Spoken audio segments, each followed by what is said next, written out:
ушул жерден ойнотуп туруп апа суу ичем десе да болбой жетелетип киргизип жибердим. Ошо боюнча бас элек сүйлөбөйт дагы.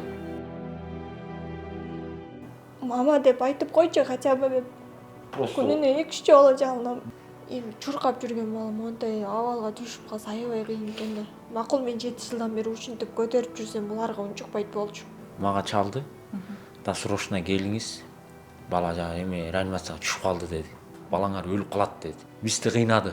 Академик баягы ошол операция жасалып атканда бир мүчүлүштүктөр кеткен деп айткан жокпу? Айтты.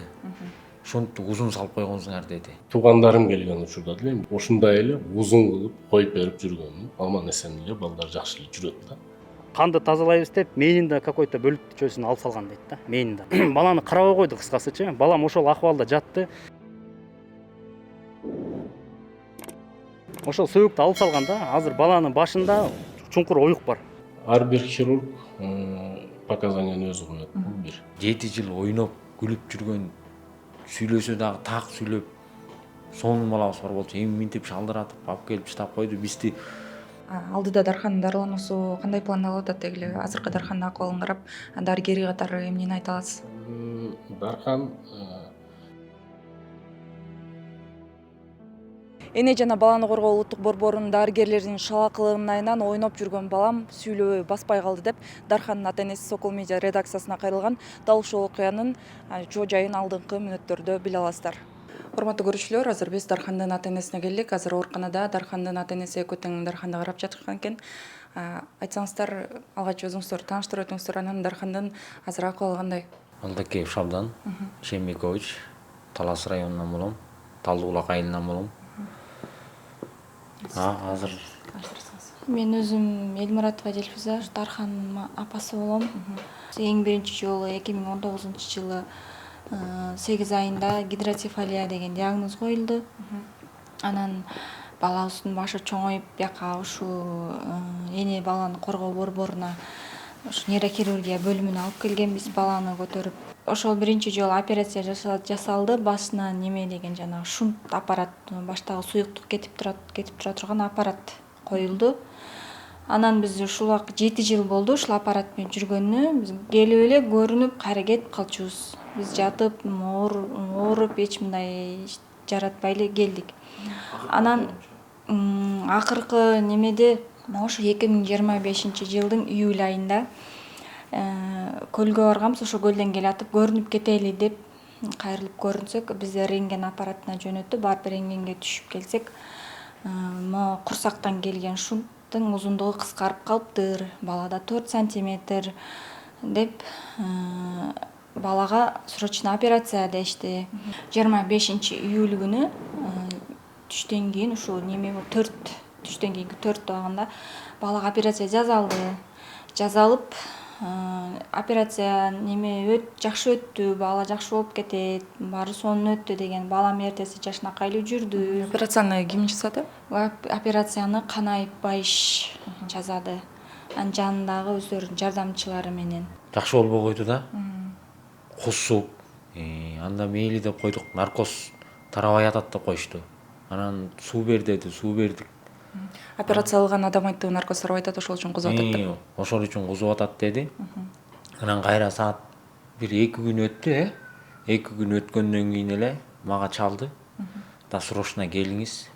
Бала жагы эме реанимацияга түшүп калды деди. Кенчегим айтты. Мен түндөп келдим, саат 4:30да келдим ушул жерге Таластан. Келип эле баланы карасак, баланын акыбалы начар. Эчтеке аппаратта сайган эмес, жөн эле бала шалдырап жатат. Анан мага түн жарымда кайра саат 1 түнкү 1:30да мага чалды. Экинчи операцияга согласие бериңиздер. Экинчи операция эмне үчүн жасалыш керек болду? Кандай муктаждык болду ал экинчи операцияга? Эми биз кенчегим экөөбүз түшүнбөй калдык. Анан булар эми врачтар да билет да, окуган. Анан бербеске айлагыбыз жок калды да. Экинчи операция кылабыз деди. Түнкү 1:30да алып кирип кетишти. Алып кирип кетип эле башын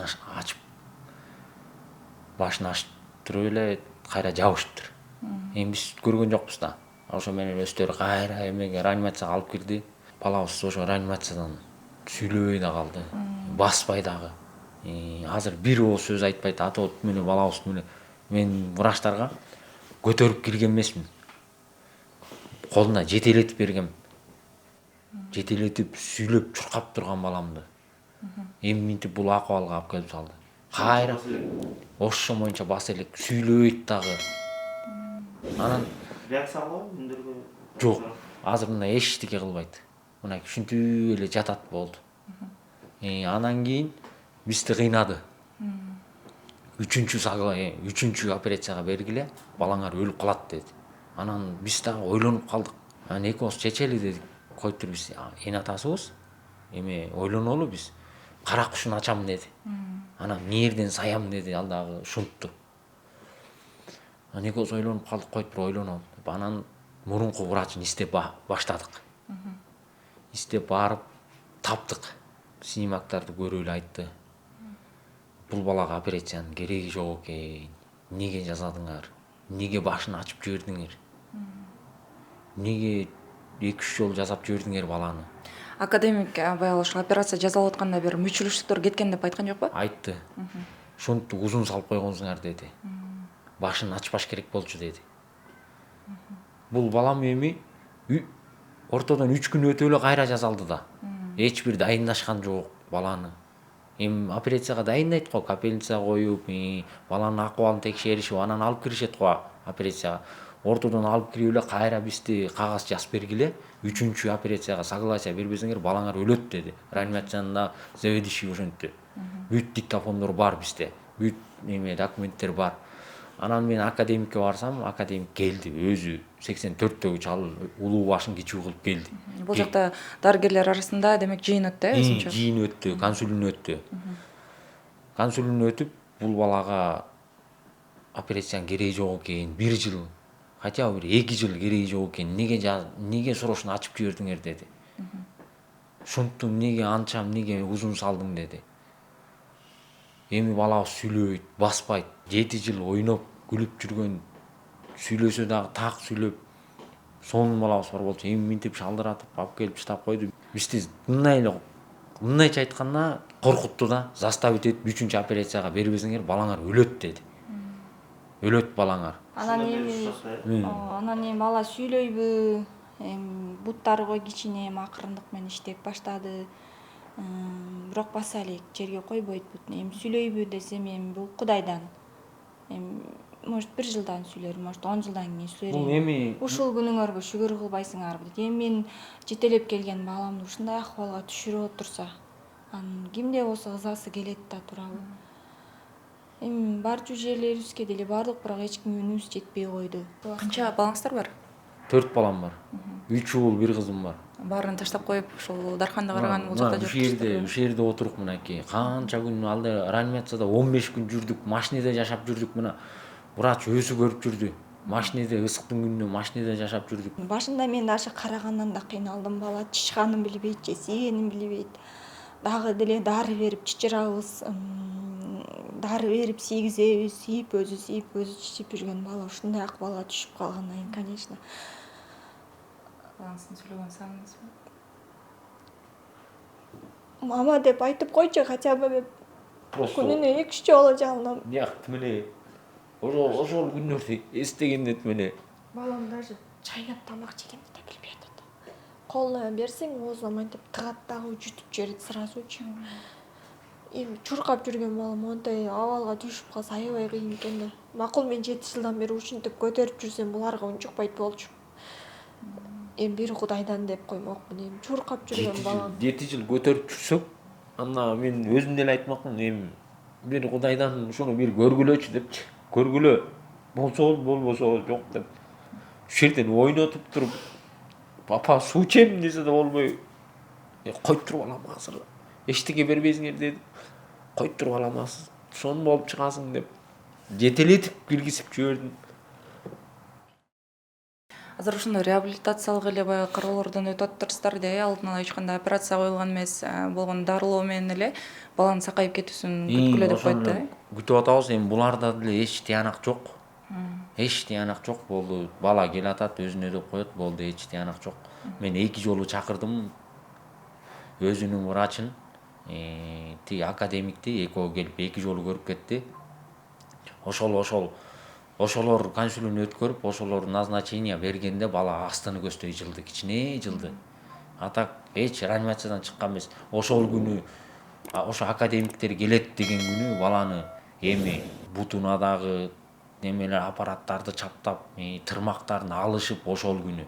Бир туугандарым телефондон көрсө деле аябай бир күлүп алат да, анан мен мынтип карап кейип калат. Мен эмне ушуларга кошула албай атам, эмнеге мен сүйлөй албай атам депчи. Анан өзү деле коруп калдым. Врачтар, укол сайганга медсестралар келгенде бакырып ыйлайт. Ошо ыйлап эле түшүндүрүп атыр да магачы. Курсак ачса деле кабагын бүркөп ыйлап калат. Сиздерге реакция жок? Жок, эчтеке неме бербейт, реакция бербейт. Зонд менен тамак ичип калган. Эми зондтан чыгарып оозунан чайнай албайт, чайнаганын билбейт. Чир эле жутуп жиберет. Финансылык жактан деле азыр сиздерди колдоп турган эч ким деле жок да. Эч ким жок. Мынакей таманакы маңнай терим менен ушу балама азыр мынакей ушу күнү 500 миңдей акчам кетип отуруп. Күн айылга барып келем 2 күн биримде. Мынакей түндө мынакей 2,5 келдим айылдан. Айтсаңыз, ушул эне баланы коргоо борборунда сиздин да балаңыз жаткан экен, ушул окуя боюнча кененирээк кыскача айтып берсеңиз.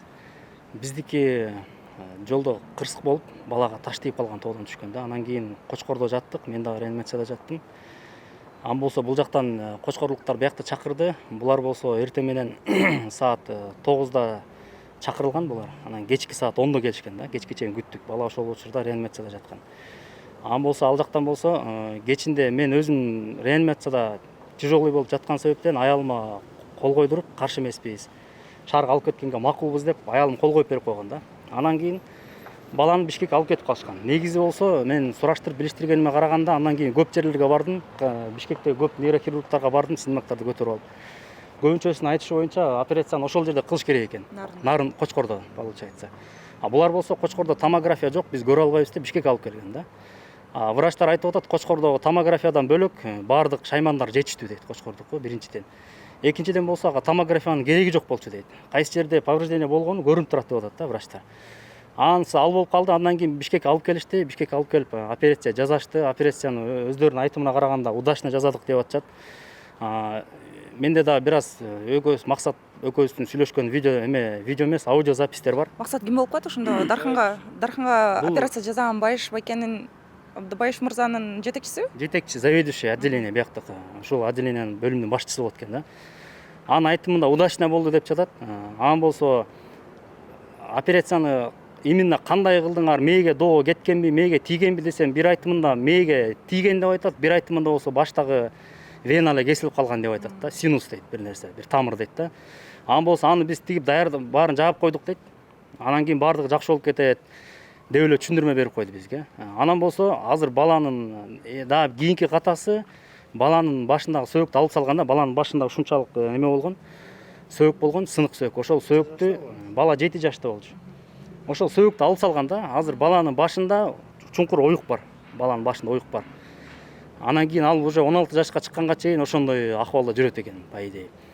Анан болсо врачтардан, башка врачтардан консультация алсам, ошо канды тазалайбыз деп мээниндө какой-то бөлүкчөсүн алып салган дейт да, мээниндагы. Анан кийин мен өзүм Кочкордон Бишкекке келдим. Бишкекке келгенде биякта больницада жаттым, таракальный хирургияда. Бул жакта 2 жумага жакын жаттым да. Анан больницага келгенден кийин өзүмдүн врачыман суранып, баланын акыбалын көрөйүн деп келсем, балам өтө оор акыбалда жаттыр. Ошол маалдан баштап мен кирип Максат менен сүйлөштүм. Эмне үчүн мындай болуп калды?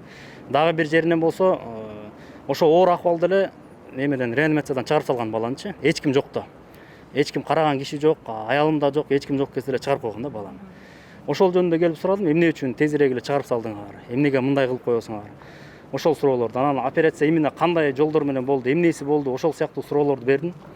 Анан ошолорго мындай татыктуу жооп ала алган жокмун. Ал сен мен агрессивный келбе, мени коркутпа, андай мындай кылба деген менде да запистер бар, өзүнчө алар сиздерге да берем эгер кааласаңыздар.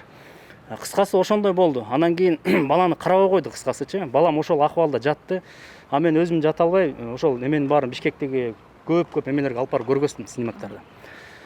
Көргөстүн көбүнчөсү айтат, именно кочкордон жасаш керек болчу. Анан болсо эч нерсеге тийбей эле, сөөктү албай эле өйдө көтөрүп туруп сөөктү анын ичинде кан тамырды, жарылган кан тамырды токтотуп эле коюш керек болчу. Бала ошо кочкордон эле туруп кетмек деп айтышты да көбүнчөсүчү.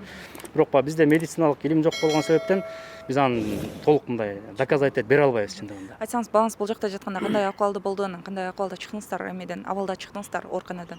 Бул акыбалда биз өтө оор акыбалда чыктык. Анткени максат ошондо эле айткан. Сен балаңдын оң жак колу менен оң жак буту бүт иштебейт деп айтты. Конкретно кесип айтты. Андан кийин сүйлөбөйт деп айтты. Анткени эмнеге десем, ошол именно мээнин ошол бөлүкчөлөрү жабыркаган дейт. Балаң бүттү, мындан кийин оң жак каптал иштебейт, сүйлөбөйт деп айтты да. Анан кийин айла кетти. Анан акырында биз могу эмеден клиника таптык, Бишкектин бир жеринен. Ошол жерге баланы чыгарып кеттик. Ал жерге чыгарганда баланы ошо акыбалда эле, эч эсине келбеген акыбалда, тамак иче албаган, өзү чоңго кичинеге бара албайт, ошондой эле акыбалда сүйлөбөйт. Почти мындай өлүктү эле көтөрүп чыктык. Көтөрүп чыгып машинеге салып, анан ошо больницага алып бардык. Ал жака барганда Кудайга шүгүр, жакшы дарылар менен тез арада бала эсине келди да. Тез арада бала өз алдынча тамак кашык менен жеп чайнай баштады, сууну иче баштады. Акырындык менен бала бутуна туруп кетти да. Дарханга операция жасаган Байыш мырзанын азыр кабинетинин жанында турабыз. Өзүнө кирип маек алууга аракет кылып көрөлү. Саламатсызбы? Бул жакка тура берейин. Уруксат, биз жаңы эле сүйлөштүк го сиз менен. Мен киребиз дедиңер, мен бирок уруксат. Жок, биз жаңы эле айттык го. Палатада сүйлөштүк, биринчи ата-энесинен синхрон алып алалы, ошолордон интервью алалы. Сиз жумуш ордуңузда эле болосузбу десем, мен ошол жакта болом деп айттыңыз, туурабы? Бирок силер азыр интервью алам же албайм деп адамдан уруксат албайсыздарбы? Сиз берем дедиңиз. В принципе, Жок, эгер бербейм десеңиз, биз болгону эки тараптуу кылып чыгара алып атабыз. Биринчи тараптан ата-энесинин сөзүн угуп келдик, анан эми сиздин чындыгыңызды калдып атабыз, Өзүңүз тааныштырып өтсөңүз. мен булардын мындай айтканда дарыгери болом, Канаев Байыш Жанарбекович. Нейрохирург жаатында адист операция кылган, нейрохирургический именно ушундай оорулар боюнча операция кылган врач болобуз. Байыш мырза, айтсаңыз, канча жылдан бери өзүңүздүн адистигиңиз менен иштеп келатасыз, дал ушундай операцияларды канча жолу өзүңүзгө кабыл алдыңыз эле жана буга чейин ушундай Дархан сыяктуу балдар келип сиздин колуңуздан операция болуп айыгып чыгышты беле? Негизи нейрохирургия жаатында операционный именно врач болуп иштегеним. Улуттук госпитальда ординатурадан башталган. Биздики биринчи айдан баштап эле уже оперативный деятельностька кирилет. Бул 4 жыл ал жактан и 3 жыл, 3-үнчү жыл бул жактан кетип атат. 7 жыл общий. 7 жыл. Дархан сыяктуу балдарды буга чейин операция жасадыңыз беле? Дархан сыяктуу операция болгон балдар бизде көп эле. Именно гидроцефалия деген бул эми баш мээге суу толуу деген илдет менен балдар көп эле келет. Практика жүзүндө бир айга где-то бир 8-9 бала обязательно болот андай нерсечи. Эми ошол 8-9 баланын арасынан бардыгы эле операция боло турган эмес. Анча-мынчасы мындай смешанный гидроцефалия деп коет. Жана суу мээде топтолбойт. Мээнин суудун соруп алуу функциясы менен суу иштеп чыгарылыш боюнча немеси туура келген балдар болот. Алардын башы чоңойбойт. Операция керектүү болгондоруна жасалат, керексиз болгондоруна жасалбайт. Дархандын окуясы боюнча айтсаңыз, сизге кайсы күнү келип ошол операция болот деген чечимди кабыл алдыңыз? Дархан бизге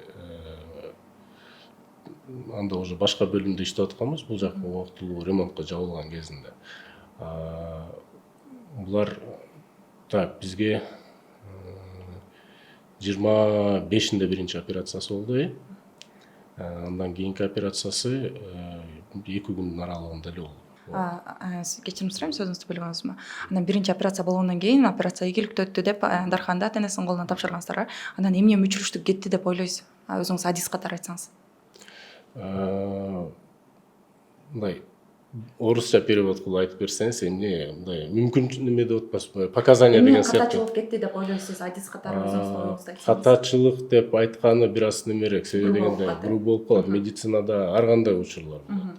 Бизде деле мисалы көп учурда могу шунтта көп осложнение көп болот негизичи. Азырга чейин мисалы башка могу экстренный больницаларда деле ошол немелер алынып турат да, балдарчы. Алардын ата энелери деле кайрылат. Эң мындай айтканда элдин акыркы келе турган жери ушул критичный уровень деп коет да, вот улуттук центр болгон үчүн ушул жакка келет, бизге кайрылып турат башка больницалардагы балдар дагычы. Ошол жерден жасатып алсакпы же болбосо баланы көрүп карап бересиздерби деген мелечи. Вот. Дарханга келсек, мунуку именно ошол айттым го, рентген боюнча жана кыскарып калганына, эми ал жерде показания кантип коюлат? Запас бар же запас жок деген маселе коюлат. Запас мисалы минимальный болгон тагдырда деле минимальный запастын какой-то бир бөлүгү ошо курсакта калат. Жанагы операционный зонаны ачкандан кийин делечи, курсакта калып фиксировать этилип, аны курсакка именно кирип кеткен жагына тийилбейт. Себеби ал жак калып кетпеш керек, инфекция болбош үчүн бир аз гана чыгарылат, кесилет, жаңы сууланат, анан эскини албай туруп, ошонун изи менен кирсең, ошондо повреждение кылбайсың да. Ошол жагынан показания коюлган балагачы, то что балада именно узартылуусу керек деп. Вот.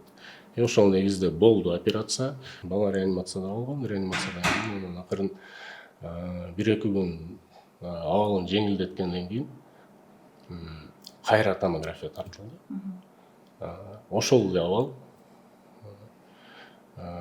Ошо биринчи томографиясынан кийин булар мага түндө чалат ата энесичи.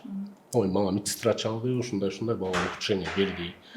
И ошол жерде айтылган. Томографиясынын результаты чыкканга чейин бул жакта томографияда көрүнөт да биздечи. Мындай учур бар да, томография тартылды, эртеси күнү результат менен пленка чыгат. Ошол нерсени мисалы биз эртең результаты чыгат, күтүп туралы дегенде кеч болуп калышы мүмкүн да. Ошон үчүн эми мисалы бир ставкада иштейм, мен мынчага чейин иштейм, анан мынчада кетем деп отурбай, ошону заранее көрүп коюп кеткенбиз. Ал жерде вентрикулярный конец именно кыска болуп турганына байланыштуу, возможно, бул ошондон ухудшение кетип атат, мээнин суу до конца кетпей атат. Кайра гидроцефальный эффект башталышы мүмкүн дегенчи. Вот. Анан кийин медсестрам чалды, булар менен сүйлөштүк. Бала бир аз дем жетпей, бир аз бозоруп, дем алганына да кыйналышып баштаган үчүн реанимацияга түшүп калган операциядан кийинчи. 1,5 сутка, 1 суткадан кийин түшкөн да. Анан мен телефонда байланыштым, атасы менен непосредственно сүйлөшүп туруп айттым, если шунт ошо мозговой жагынан иштебей калаткан болот болсо, бала кыйналып калбаш керек. Мен барып көрөйүн, макул десеңиздер, мен экстренный порядокта операцияны организовать этишим керек. Себеби экинчи операциясы жасалды. Экинчи операциясы жасалганда деле бизде деле көп нерсе жок да, мамлекеттин балансындачы. Шунт системасы, например, элементарный. Анан именно гидроцефалияга келгенде курсак тарабын и баш тарабын одновременно ревизия кылып ачып көрүшүм керек. Себеби бир жагы иштеп аткан болсо, же экөө тең иштебей, же кайсы бир экенин билбейсиң да. Бирөөнү кылып коюп чыгып кетсең, кайра эле ухудшение берип не болсо, повторно ала бербеш үчүн экөөнү сразу карайсың да.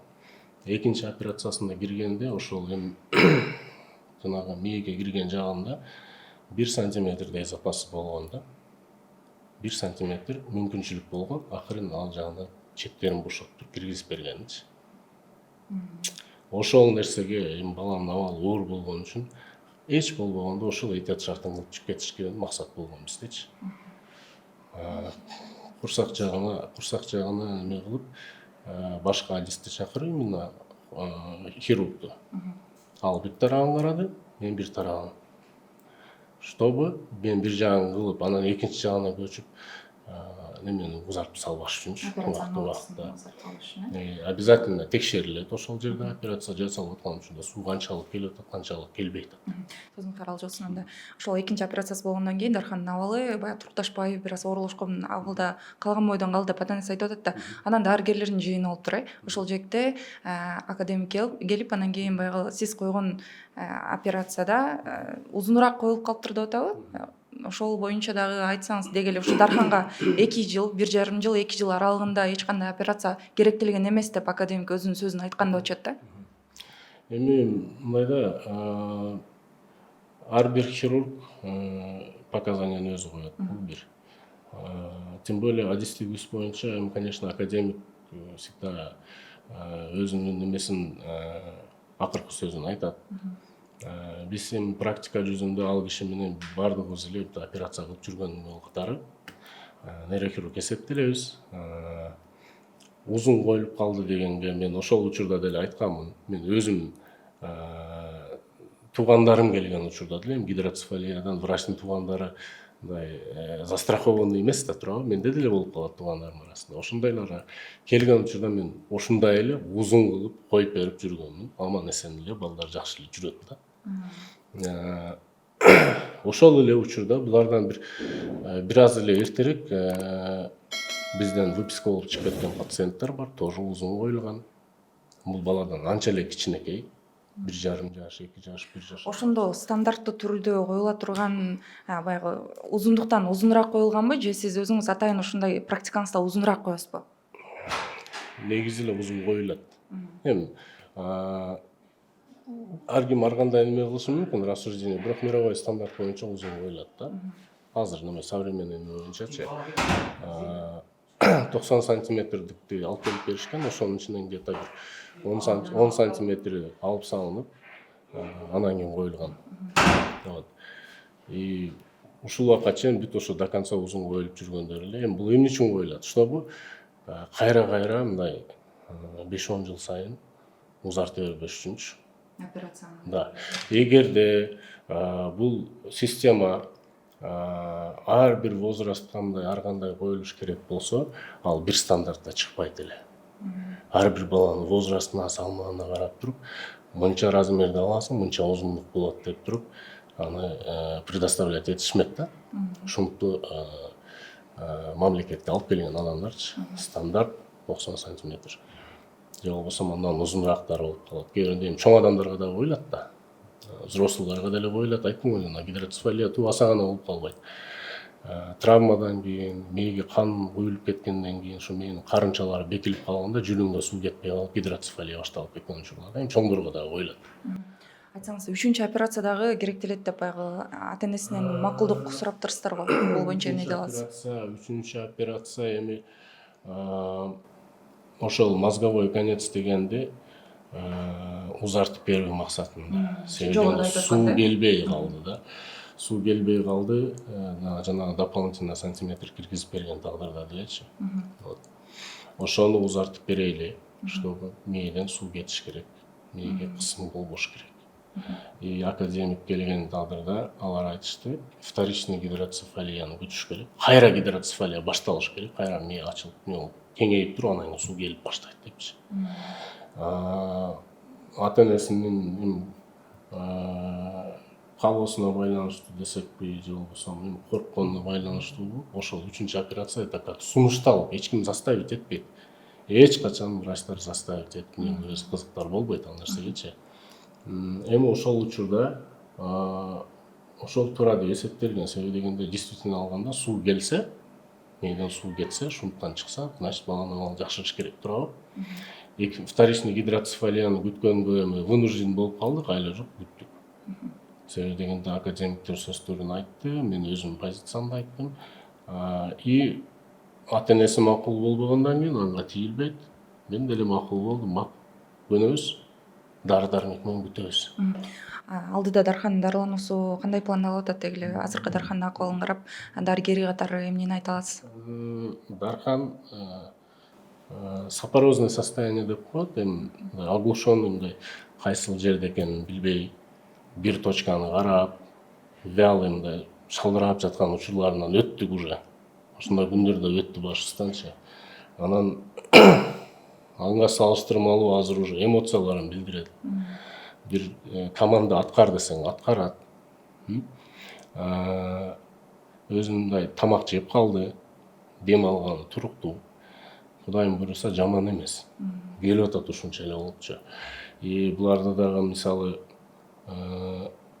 анча-мынча жанагы жаш балдар жаткан бөлүмдө илдет көп болот. Өзүнүн основной негизги оорусунан тышкарыда илдет көп болот да. Башка балдардан бир ичеги карын илдети же болбосо бир какой-то вирусный инфекция киргизип албаш үчүн булар да отдельно бөлүнүп ар бири өзүнчө платада жетет, да, булар отдельно бөлүнүп не болуп атат да. Тем более буларга азыр жанагы тяжелый моментинен өтүп алганына байланыштуу эми физиопроцедуралар да кошулду. Невропатологдордун нелери менен кеңешип отуруп, эртеңден баштап ушул физиолечениялардын дополнительный, мисалы лечебный физкультурасы ошолор кошулган, анын бир курс алып бүтүштү. Эртеңден баштап уже ток менен стимуляция. Себеби дегенде буттары эми кыймылдабай жаткан адамдын буттары ошентип кыймылдабай баштайт. Уюп калат. Ошону кайра жандандыруу немесиндечи. Тамандары, например, кыймылдайт бир аз. Анан бул тизесин тартып, сан томуктарын тартып кыймылдаткан ошол бир аз артта калып атат. Ошолорун жандандыруу үчүн физиолечение. Мээ тарабынан келсек, азыр ал жагы жанданып баштады. Эми вторичный гидроцефалия деген буну бүттүк айла жок, бирок анын последствиялары деле бар да. Туурабы? Мээ ичинен кеңейгенде ошол ар бир функцияга жооп берген жерлер дагы басым алат. Мен ошонусунан буларды арылтканы, 3-чү операцияны сунуштаган, аны эч ким заставить этпейт. Дарыгер катары эмес, жеке адам катары суроо бергим келип турат. Сизге азыр деги эле бейтаптарыңыз көп эле жаш балдар экен. Анан кийин ошол Дархан сыяктуу болуп, ушундай акыбалга түшкөндө сиздин да жүрөгүңүз оорубу? Ушулардын батыраак сакайып кетишин ичиңизден тилесеңиз керек. Ушуларга эми мындай айтканда, жүрөгүм оорубаса мен давно кетип калмакмын бул жерденчи. Жанагы эмгек көргүсү деп коет го. Отпуск. Ошону деле откладывать этип эле келатам. Себеби дегенде булар жалгыз эле эмес менде мындай тяжелый больнойлорчу. Андан тышкарылар деле бар. Именно ушуларга көбүрөөк басым кылыш үчүн мен азыркы учурда ашыкча оорулуу деле албайм. Именно болгон немени направил именно буларга. Айтсаңыз, региондорго дагы чыгып операциялар жасап турасыз анткени биз бул жака съемкага келатканда сизди Таласка кетти деп айтышкан экен да. Бүгүн Таласка кетти деп айтышкан экен. Таласка эмес. Биздики могу региондорду эртең менен балдарга звонок келген үчүн Таласка экөөнү кетирдим. Жана кетишти. Так как бул жерде бөлүм башчынын орун басары катары калып аткан үчүн мен